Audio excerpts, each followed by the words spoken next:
하나님 말씀 로마서 11장 25절에서 36절 말씀입니다.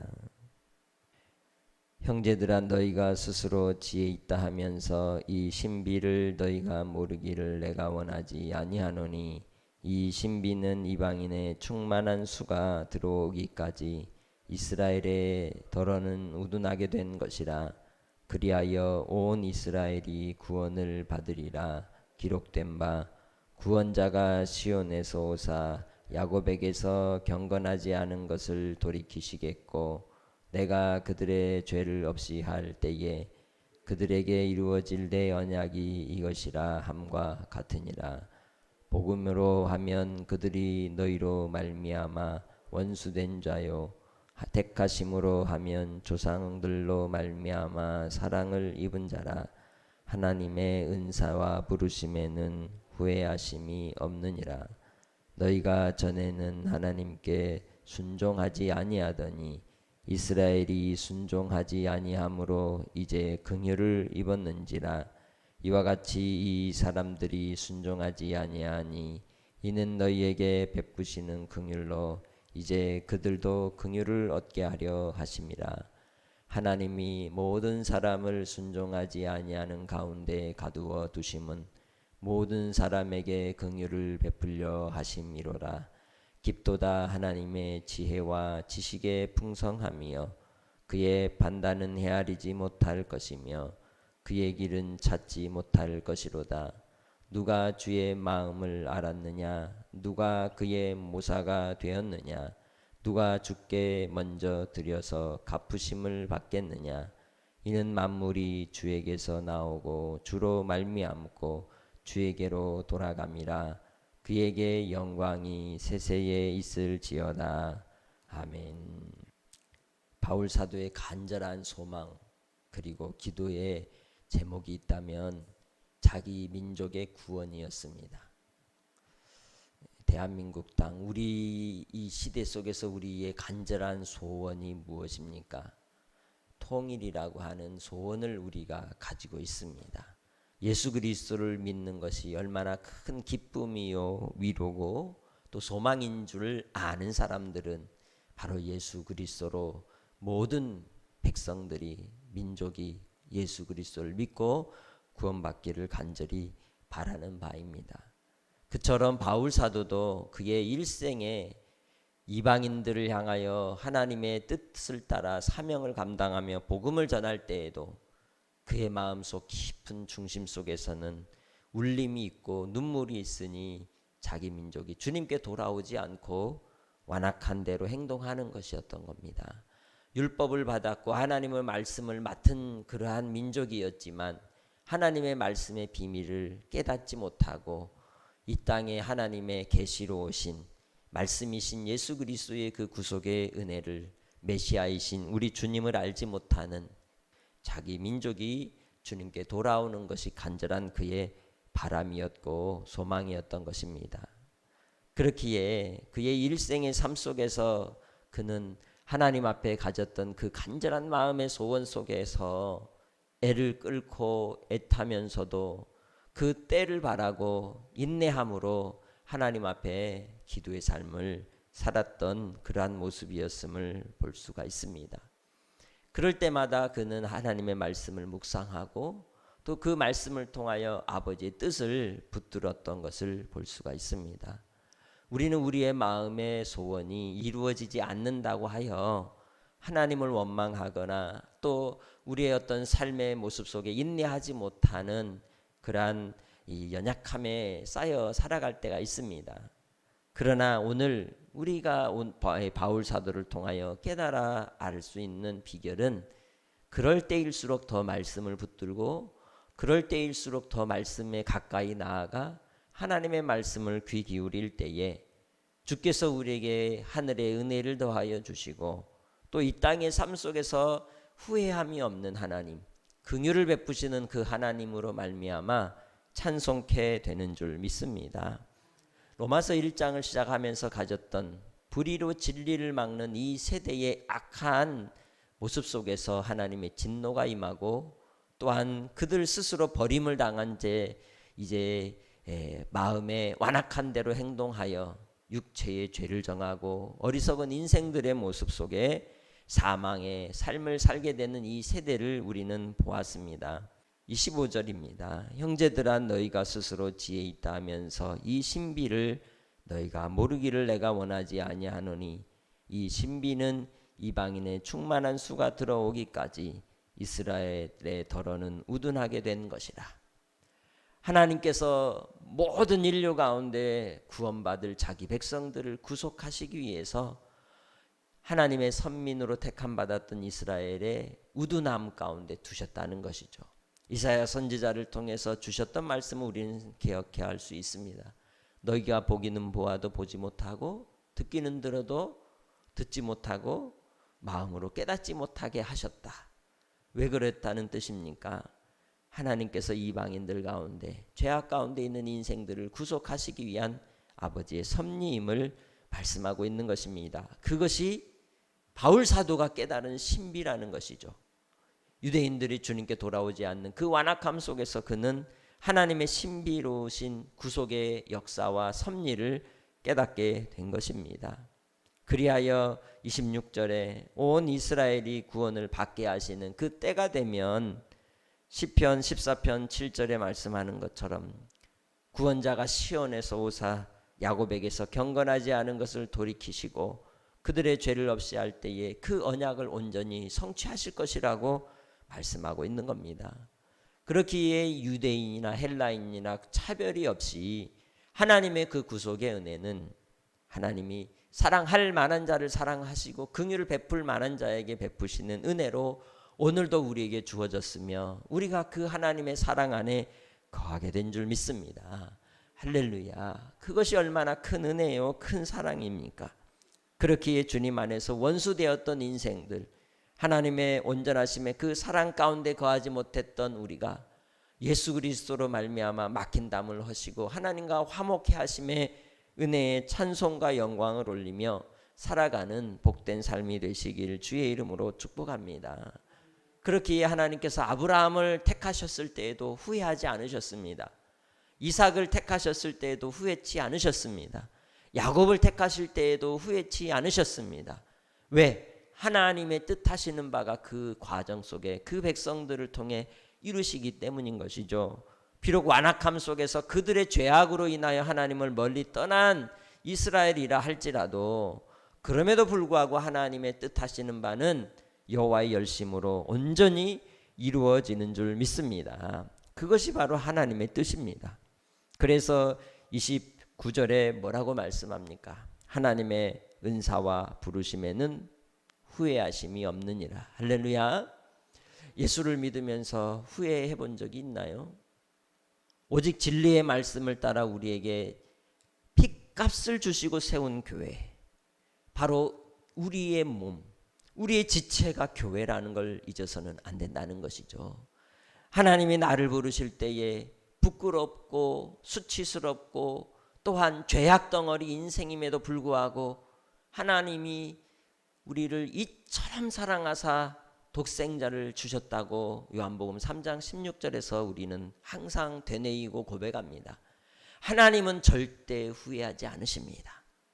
자녀는 부모님의 엄마의 상처나 혹은 장애를 인해서 학교에서 부끄러워서 엄마를 보여주기 싫어하는 때가 철이 없을 때 있습니다.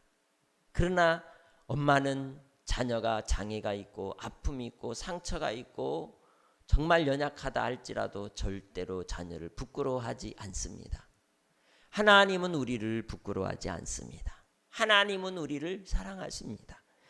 그렇게 하나님 아버지 앞에서 우리가 깨달아야 될 진리는 하나님이 나를 부르심에 후회가 없으시다는 겁니다. 어떤 환경의 상황이 올지라도 우리는 그 속에서 하나님의 긍휼을 바라보는 인생들이 되시길 주의 이름으로 부탁합니다. 30절에 말씀합니다. 너희가 전에는 하나님께 순종하지 아니하더니 이스라엘이 순종하지 아니함으로 이제 긍휼을 입었는지라. 이방인이었던 이 로마 교회 성도들에게 하는 권면입니다. 그들이 이방인의 때에 있었고 하나님을 알지 못하여 우상을 숭배하고 세상 철학과 학문에 빠져서 그렇게 하나님 없이 살았던 그 시대에 하나님 앞에 불순종으로 살았던 그 때를 기억하라는 것이죠. 이스라엘이 순종치 아니함으로 인하여 복음이 온 세상에 편만이 증거가 되었고, 또 그로 인하여 너도 복음을 듣고 구원받지 않았느냐 이 말인 것이죠. 그처럼 하나님께서는 순종하지 아니하는 가운데 긍휼을 베푸신다고 31절에 설명하고 있습니다. 내가 연약에 쌓여 있을 때, 내가 철이 없어서 하나님을 알지 못한 채 하나님을 향하여 대적하고 돌을 들었던 그 시기에도 하나님은 긍휼을 베푸시는 주님이시라는 겁니다. 그리하여 모든 사람이 순종하지 않은 가운데 가두어 두신 이유는 32절, 오히려 하나님이 모든 사람에게 긍휼을 베푸시기 위함이라고 말씀합니다. 때가 참에 예수 그리스도께서 이 땅에 오셔서 우리를 위하여 미가서 5장 2절에 기록된 대로 베들레헴 에브라다야 너는 작은 고울 중에 작지 아니하도다 하셨던 그 말씀대로 하나님께서 구원할 메시아를 보내어 주시고 우리를 위해서 구속의 은혜를 베풀어 긍휼을 베푸시고, 하나님께서 오히려 그 가운데 사망의 그늘에 흑암 가운데 있는 백성들을 택하시고 구속하사 자기 백성을 삼아 긍휼을 베푸시기 위함이라는 것입니다. 그럴 때에 바로 33절의 말씀처럼 바울 사도가 박수를 치면서 하나님 앞에 이 고백을 하는 겁니다. 깊도다 하나님의 지혜와 지식의 풍성함이여 그의 판단은 헤아리지 못할 것이며 그의 길은 찾지 못할 것이로다. 세상이 완악합니다. 세상엔 아버지의 사랑이 없습니다. 그 속엔 불의와 추악과 탐욕과 음란과 시기와 살인과 분쟁이 가득합니다. 그런데 그 속에서 고백하는 바가 깊도다 하나님의 지혜와 지식의 풍성함이요 그들을 왜 저대로 방치하실까? 그런데 바로 그 속에서 하나님의 역사하심이 있으니 긍휼 베풀 자를 찾으시고 그들에게 예수 그리스도로 말미암아 긍휼 가운데 나오도록 그들 자신이 깨달아 회개토록 하시기 위함임을 우리에게 말씀하고 있는 것이죠. 바울 사도가 먼저 그랬던 것을 우린 기억합니다. 바울 사도가 먼저 완악한 자가 되어서 긍휼을 베풀지 아니하고 그들 그 마음에 이제 생각대로 옳다고 생각하는 바대로 예수님을 믿는 자들을 향하여 돌을 던지고 사람을 죽이고 옥에 가두고 핍박하였던 자가 바울 사도였던 것입니다. 그 완악함에 있을 때 오히려 복음이 온 세상에 더 크게 역사하고 긍휼 가운데 영혼의 구원의 역사가 일어났던 것을 볼 수 있습니다. 기독교는 복음은 박해 속에서 꽃피고 또한 더 많은 열매를 맺었던 것을 볼 수 있습니다. 박해 속에 시련 속에 하나님의 긍휼 입을 자들이 주님께 돌아오는 신비가 있는 것입니다. 그렇기에 34절에 뭐라고 말씀합니까? 누가 주의 마음을 알았느냐? 누가 그의 모사가 되었느냐? 누가 주께 먼저 드려 갚으심을 받겠느냐? 하나님께서 행하신 이 놀라운 신비 앞에 누가 깨닫게 되고 누가 주님의 마음을 아는 철이 든 그리스도인이 되겠냐는 것입니다. 오직 하나님께로부터 이 모든 것이 이루어지는 줄 믿습니다. 그게 하나님의 뜻입니다. 내가 예수 믿은 것, 그건 내 한 것 아무것도 없는 가운데서 베푸신 사랑인 것입니다. 그 하나님의 사랑 앞에 우리가 이 세상을 바라볼 때에 불쌍히 여기는 마음, 너그러이 여기는 마음, 아버지의 마음을 가진 자로서 긍휼의 마음으로 영적 예배자의 삶을 살게 되는 줄 믿습니다. 그때에 우리가 할 수 있는 신앙의 고백이 11장 36절인 것이죠. 그래서 이 11장 36절 우린 하나님의 주권을 시인하는 고백이라고 말합니다. 하나님께로부터 만물이 나왔고 하나님께서 그 모든 만물을 주장하셨고 하나님께서 통치하셨고 결국은 하나님께로 돌아갈 때가 오기에 마지막에 우리가 할 수 있는 그 천상의 노래는 하나님 앞에 영광인 줄 믿습니다. 같이 고백해 봅니다. 이는 만물이 주에게서 나오고 주로 말미암고 주에게로 돌아감이라. 그에게 영광이 세세에 있을지어다. 아멘. 이 놀라운 신비를 알면 12장 1절로 예배의 삶을 살게 되고 나를 하나님께 드림이 된다는 것이죠. 오늘 하루를 우리가 살아갈 때에 기억하십시다. 하나님의 은사와 부르심에는 후회가 없으시다.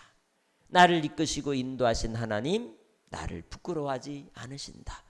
주님 안에서 우리가 철든 하나님의 자녀로서 이 땅에서의 삶 속에 더 성숙하고 더 하나님의 너그러움과 긍휼의 마음으로 이 세상을 바라보고 하나님께서 이루실 그 뜻하시는 바를 바라보고 하나님의 영광을 위하여 나를 드림으로 주님께로 말미암아 내가 오늘 하루도 나왔고 내가 오늘 하루를 지나 마지막 한날의 삶을 귀가하듯이 주님께로 돌아가는 영원한 하나님 나라를 소망하며 한날도 주님께만 영광을 돌리는 복된 삶으로 살아가시길 주의 이름으로 축복합니다. 하나님 아버지, 이스라엘 백성들의 완악함이, 불순종이, 우리의 불순종을 인하여 예수 그리스도께서 십자가에 못 박혀 죽으시고 베푸신 그 보혈의 능력으로 우리를 구원하시고 부르시고 후회치 않으시고 이제 하나님의 자녀로 살아가게 하신 큰 하나님의 섭리와 계획과 지혜였음을 고백합니다. 오늘 하루 살아갈 때에 우리 자신을 돌아보면 우리는 실수도 있고 허물도 있으나 모든 것을 합력하여 선을 이루시는 아버지께서 때가 되면 인내하는 자를 통하여 열매를 맺게 하시기에 아버지, 오늘도 모든 것이 주에게서 나오고 주에게로 돌아가기에 하나님께만 영광을 돌리는 한 날이 되게 하여 주시옵소서. 악한 질병 가운데 또 여러 상황과 어려움 속에서 우리가 진리를 따르는 백성이 되어 복음으로 말미암아 하나님의 자녀로 능력 있게 살아가게 하시고 또한 로마서 1장 16절의 고백처럼 내가 복음을 부끄러워하지 않는 자가 되어 하나님의 나라와 주의 영광을 위해 이 세상이 어떠한 돌을 던질지라도 그 속에서도 진리의 말씀만을 붙들고 오롯이 주님께로만 향하여 가는 백성들이 되게 하옵소서. 한날도 성령으로 충만케 하시고 생명의 길로 이끄실 주님을 찬송하오며 감사하옵고 예수님의 이름으로 기도합니다. 아멘.